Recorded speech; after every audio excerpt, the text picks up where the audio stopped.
Vítam vás pri sledovaní hip-hopovej reportáže. Nachádzam sa u Karola Zajaca. Karol, pozdrav svojich fanúšikov. Čaute. Spýtam sa zo pár vecí, kokcem nevadí, poďme všetci. Takže Karol, jak vnímaš tanečný svet na Slovensku teraz? Čo pre teba znamená tanec? Tanec pre mňa znamená život. Život? Život, veľmi. Niekto podáva tak výkon, že je majster sveta, ale ja to beriem bežne. Jasne. Koľko už tancuješ, Karol? Veľmi dlho to už. Ešte proti som tancoval funky a mal som to v sebe. Všetci vedia, že Karol je gumený chlapec. Povedz nám niečo z tej histórie, keď boli gumení chlapci, jaký je rozdiel medzi minule a teraz? No, gumení chlapci,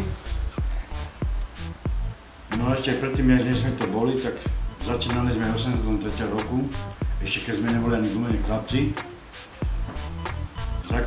Sami sme sa učili, došiel Latiko, dal nám základnú trošku elektrobugy, väčšinou sami sme vymýšľali na zemi, aj sa nám to podarilo.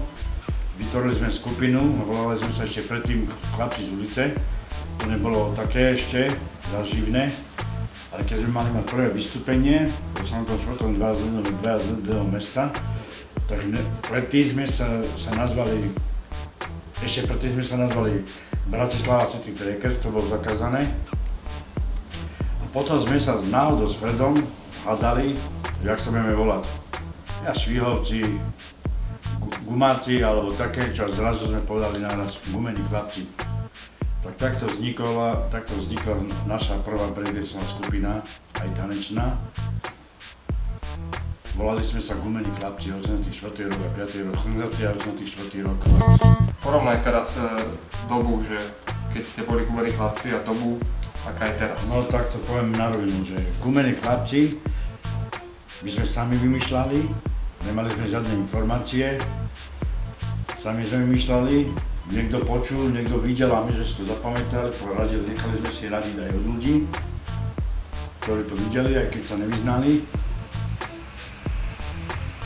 Bolo to ťažké veľmi, však zakázané to bolo, nemohli sme nič robiť, fungovali sme 2 roky alebo 3 roky, ale sme nemali žiadnu budúcnosť, že sa presadiť ako gumení chlapci. Bolo to veľmi zlé v tej dobe, ale ja som tancoval stále, ale však aj Fredo, aj Braňo stalo, že viacerí chlapci, Baťani a ďalší z tých gumených chlapcov, niektorí podchádzali inde, oženili sa, kde som sa rozvedol. Začal som znova tancovať. Ale nastala taká éra, 2003, milionový tanec, čo dnes bolo. Ešte boli Kvazit, Laci Strike, čo sa mi dnes, sledoval som tieto trendy, už ako starší už. Marekovci boli a potom boli Žilinčania. No a postupne sa dostali do Prievidze, ďalší chalani boli, breakery, tí už boli fakt dobrí, Mijava sa pridávala, skupina amatéri, Vrbové boli výborní, Trnaváci boli výborní, tam už to začínalo byť prvé súťaže, čo už boli oficiálne, boli to v Handlovej, čo bolo dosť perfektné a stala sa taká komunita breaková, ale ja som síce bol tiež takto, ale nevedel som o nich, ale už som počúval tamto sa to chýlilo aj ku mne mojim ušiam.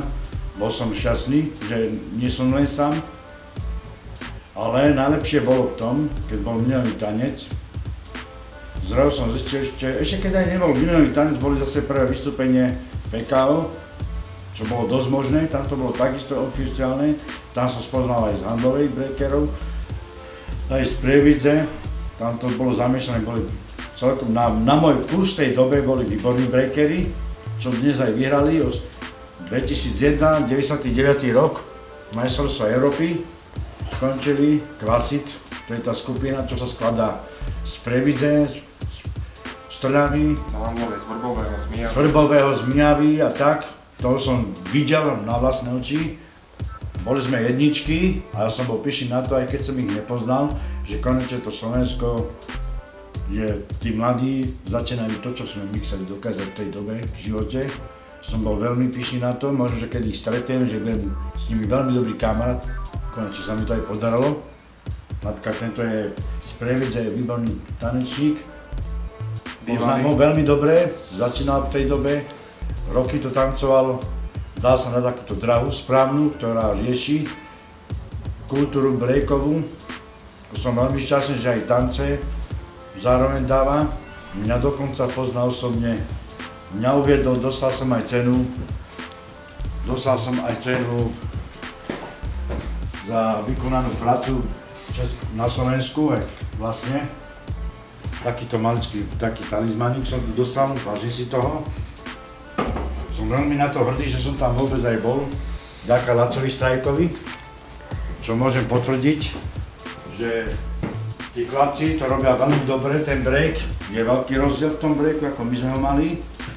Majú možnosti cez internet, chodia po svete, majú možnosti, ja osobne anglicky neviem.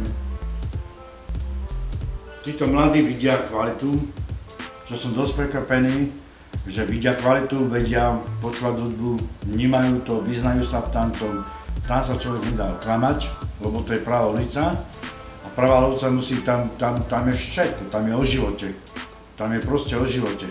To, koho stretneš, to všetko musia znázorniť, všetko, aj dobroku, aj v tanci, aj v roku, aj robot sa tam robí, vlastne aj hip-hop. Zase Laco, zase oni to takto spravili, čo môžem na rovinu povedať, že vybrali si tú správnu vec, jak prilákať mladých ľudí v breaku.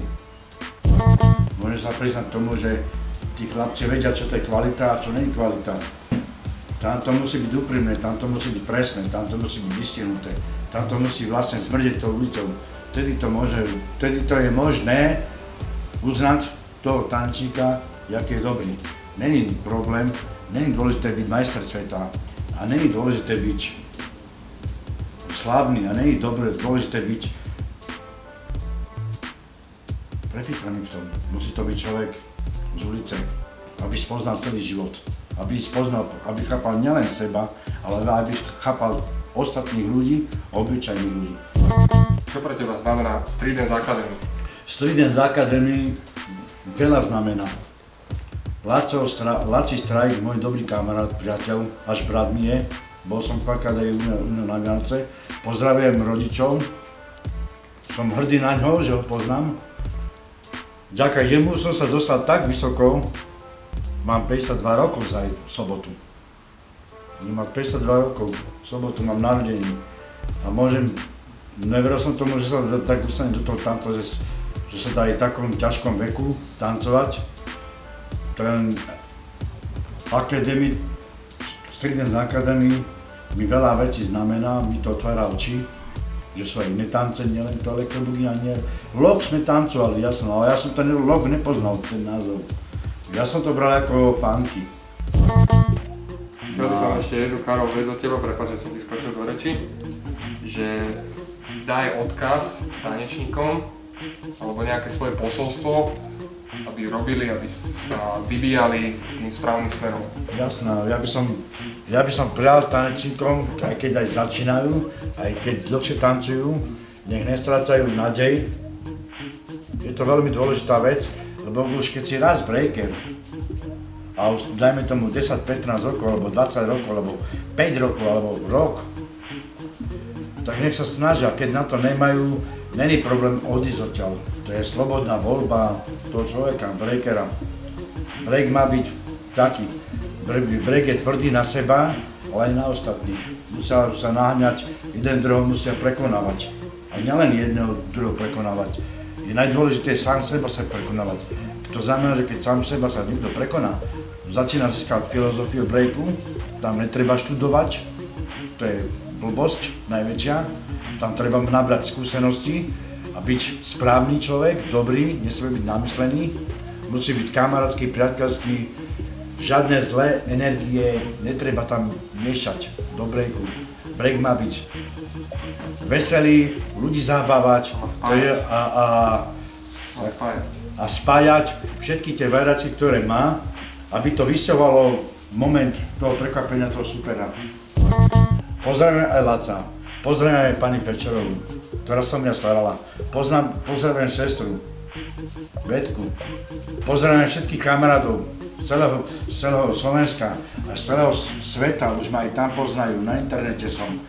veľa zdravia, šťastia a nech sa im darí. Keď majú ťažkosti, tancujte. To vyrieši najlepšie veci. Tešte sa z toho, že brejkujte, každý na to nemá. Karol, nám ukážeš niečo? Jasná. Chod do toho. Chceš si pustiť nejakú hudbičku? Pusti mi hudbu.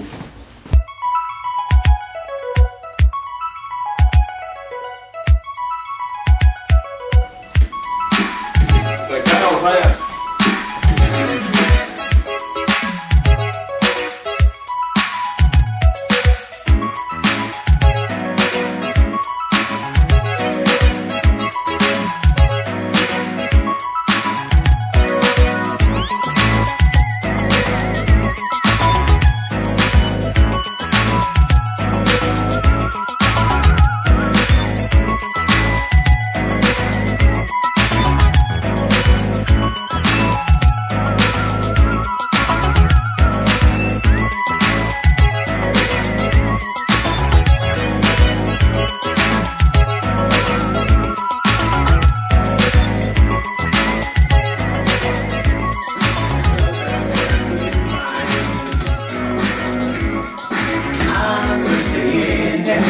Karol Zajac!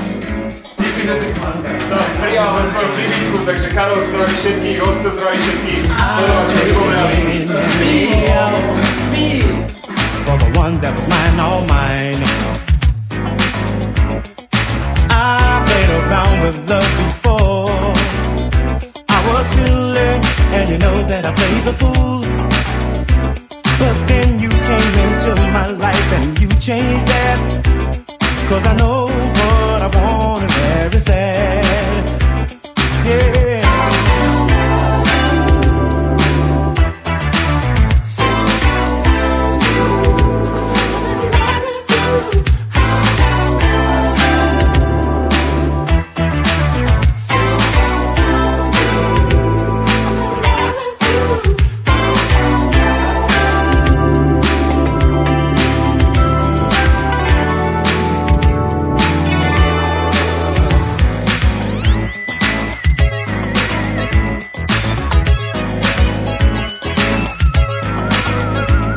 My sun rises on your face